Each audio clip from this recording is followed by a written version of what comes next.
juodų aviečių. Nežinau, kaip jos vadinas, mes juodom avietėm vadinam. Gal kokios gervos. Nu, bet va, kaip mėlynės, rankos mėlynos.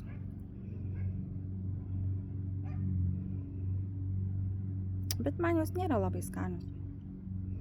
Ne taip kaip avietės būna, man skanesnės. Tai va, reiks gal uogienę išvirti.